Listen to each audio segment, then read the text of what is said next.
Hey everybody, welcome back to 15 Good Minutes. It's Coach B. Me and Freddie been sitting here waiting on our guy JR, who looks like he's reading something. He has popped in and out of the conference, I don't know, 5, maybe 6 times. Got a new machine and audio challenge. But you know what? We got to stick to the script because we got things to do. We got to move on. So we're going to jump in, Freddie, and at some point, if he gets in, we will gladly take his opinion. So what I want to talk to you about today, Freddie, is real simple. We talked a little bit last week about some of the dysfunction going on in Phoenix, and now, today Vogel gets fired. So let me start off by asking you this. Do you agree? I know you said you expected it, but do you agree that he should have been fired after one season? Yes. Why? I think the amount of talent that you had with Kevin Durant and the way you utilized him, and I think the expectations were so great. Now, by you, the fan, by whom? Because the leadership there said because they underperform. Mm-hmm. Okay, so when you say that, is that you talking collectively, holistically? What? I think the expectation when you assemble a roster like that, Kevin Durant, Devin Booker. I think anybody that's watched Bradley Beal long enough to know he cannot be trusted. But he was in and out of the lineup for a little bit. I think Devin Booker had some issues or whatever, some injuries. Yeah, all three did at some point, right? And I don't think it was just. I think it was really more so the way they lost in the playoffs, getting swept.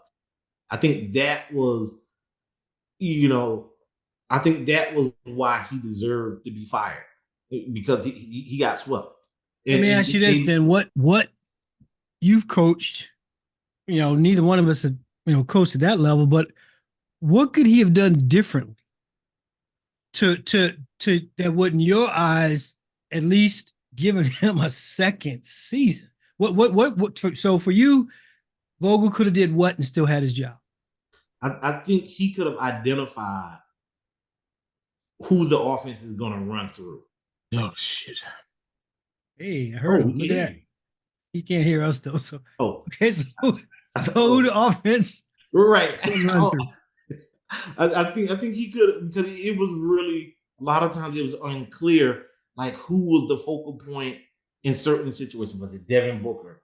Was it Kevin Durant? It seemed as if he wanted to kind of just let them get out on the court and do their thing because of their own greatness. But sometimes, as great as your players may be, as good as they may be, sometimes you have to lead them, right? And I think he didn't do a very good job of leading them, the team, right? It was just like, they just like waiting for someone to come in and step up and be that voice when he should have been the coach to say, "Hey, run this play, run that play." This. Okay, let me run this by you too. Then, okay, so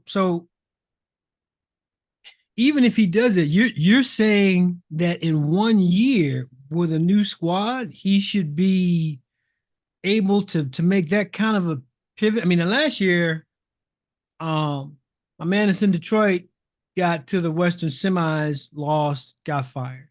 Monty. So you're saying, and he was there, Monty was there for a few years. So you're saying he doesn't even, in today's NBA, you don't even deserve 2 years. Mind you, you hire him for 5 years, pay him $31 million. You already have the highest cap in the league at 200 and whatever the salary, 200 million is going to be next year. Salary don't count against the cap though. Right. True. But if you're Vogel, you're going to get paid. That's fine. But my question for you though is what I mean, you're saying that it's legitimate to expect him to be successful after 1 year. It works. Yes. Wow. Okay. So let me say this and then I'll get back to you. So one, because I don't think we're gonna get JR's opinion on today. One, I don't think he should have been fired after one season. Two, if you look the stories up, because everybody's writing about it today, it's Thursday, we're gonna release this on Friday. But if you look up some of the stories on the weekend, because you do that kind of thing, check out the one by NBC. NBC Sports is claiming he was made a scapegoat. that at a minimum, any coach, what's your man's name? He got fired from Los Angeles. Hey, Bay. That replaced the one that Using the replaced iPad. Vogel. Darvin Ham.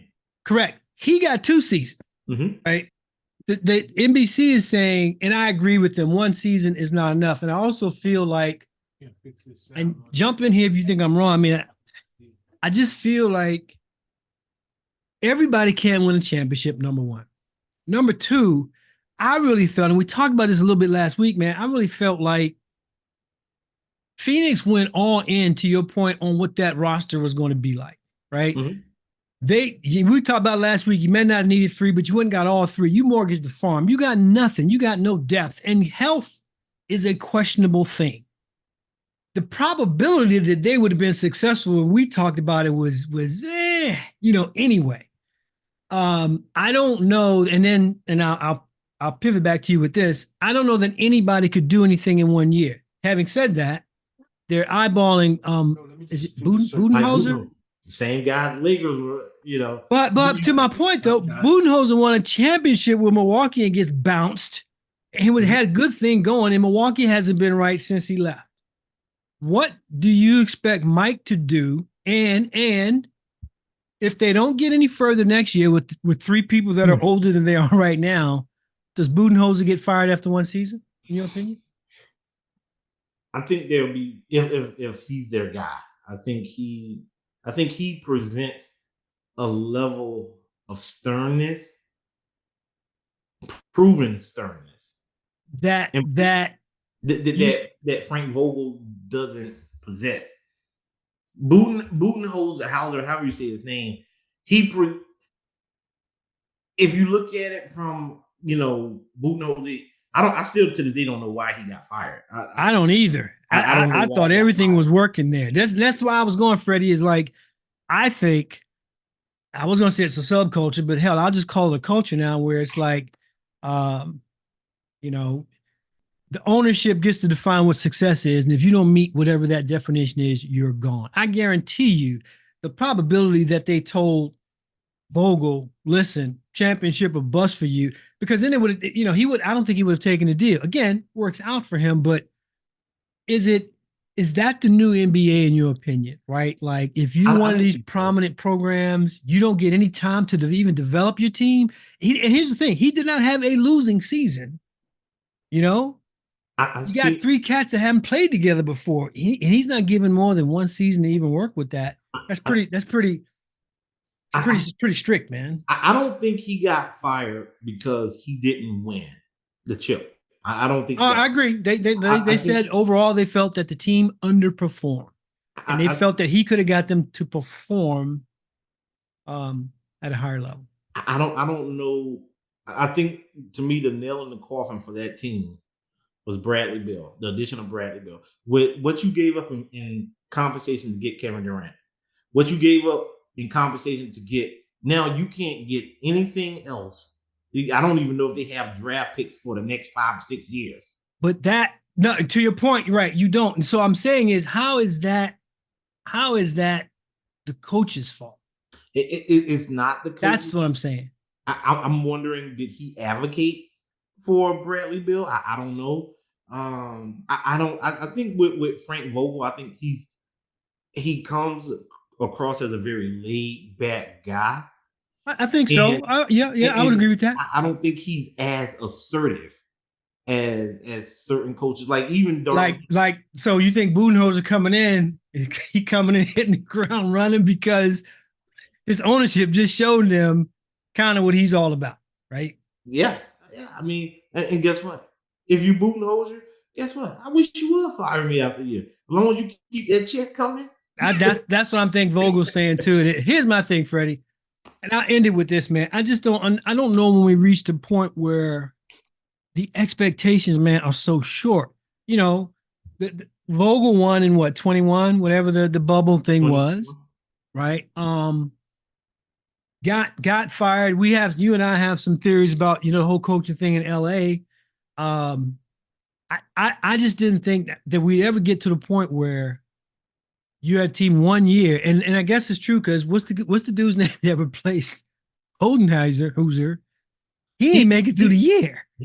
Exactly. Right. And then you brought Doc in for that. So I'm saying this to say I think what we ought to do, you and I and JR when he comes back, as we go into like especially next season, let's put a little more emphasis on the structure of the coaches and the contracts. Obviously, the contracts don't matter because to your point, it doesn't count against the cap. And these guys are willing to pay. They just paid this dude $31 million for basically one season. It's that to me is insane. And to your point, you got to win. What happens when you have a winning thing going? Like Milwaukee clearly did, and they just oust dude, and so they fired two coaches in as many years, and now you got Doc in there. And oh, by the way, Milwaukee's out right now. Yeah. That's all we got time for today. I don't know what the hell happened to JR. He was in, he was out. I booted him a couple times. I think he tried to come in on his wife's iPad. Come on, man. That's foul. That's foul. You know we got rules here on the pod. You can't put our picture up on the screen and then jump in while the fellas is talking. It don't work like that. You should know these things. So hopefully he'll be back with us next week once he gets his computer woes fixed. Before we go though, buddy, you got anything to say today? Something quick. I thought you was going to lead into it with the whole Pat Beverly thing. I'm totally disgusted with not David Stern. What's the commissioner? Adam Silver, and what he let occur. What occurred in Denver the other night. First, Mike Malone should have been ejected, or he should be suspended, right? And what's his name? Jamal Murray. Yes, he should have been suspended too. To me, it is showing to me preferential treatment because they're the champs, and you don't. I don't know if you just want the ratings to stay, but Mike or whatever the case may be, Mike Malone should have been ejected and probably suspended or. Let me piggyback you. I got something and ask you this because the interesting thing happened yesterday. I can't think of my man's name. I should know this. Coach for the Pacers. Long time coach for Indiana. He gets ejected, and the guy that ejected him is the guy who didn't eject Mike Malone. So the guys on the broadcast were saying, "Yo, is he doing this now because everybody felt you didn't do your job on Monday night?" Exactly. Because mind you, the Indiana coach is protesting because his player was shoved in the back and no foul was called. Twice. And when he asked the question, he gets tossed right away. So I think there's something to what you're saying there, right? Same dude, same officiating crew. I didn't know it was the same official. Yeah, and it was the same guy who Malone was in his face. Same dude. He's the guy that ejected the Indiana coach yesterday. I was just disgusted. In the NBA, you find Jamal Murray, you find Jamal Murray, $100,000. But look at, and he threw something on the court to add a referee. Think about this. Now, I think with the Pat Beverly suspension, that I think it's two parts to that. One, the on court behavior, and then the locker room. He got suspended for 4. The way he threw that ball at the fan, right? He threw the ball so his thing is two part, the on court. Yeah, it was a combination. You're right. You make a good point. He got suspended because of two things. That and the I think throwing the ball at the fan on the court on the sideline, I think that was worse than what he said in the locker room. Right. Because I mean, if I was a reporter in a team that just lost in a nutcase like Patrick Beverly, I think you have to kind of tailor and your questions to what you ask certain players and how you ask. Right. And in that case, it was simply how do you feel about the season? So to those you guys that aren't following, Pat Bev, who was recently suspended for 4 games beginning of next season, threw a ball at a fan twice in the last game. And then in the same game, disrespected a reporter who was simply asking a question. But going back to I got something to say. Do you tie that to Adam Silver as well? Or is that separate for you? That's Adam Silver. I'm not saying he caused it, but you cannot let Jamal Murray throw a heating pad and a towel at an official during. He should have been suspended. Right. That would have been impactful. I still say, biggest fine I've ever seen, fine him and suspend him. That's a good, I got something to say. And I didn't want to hijack it, but I did want to piggyback on it because I've been feeling the same thing. So yeah, playoffs are kind of what they are right now. Hopefully it'll get a little more exciting for everybody once some of these sweeps get out the way. We're going to watch them anyway. Hope you guys do the same. Have a great weekend. We'll see you next week.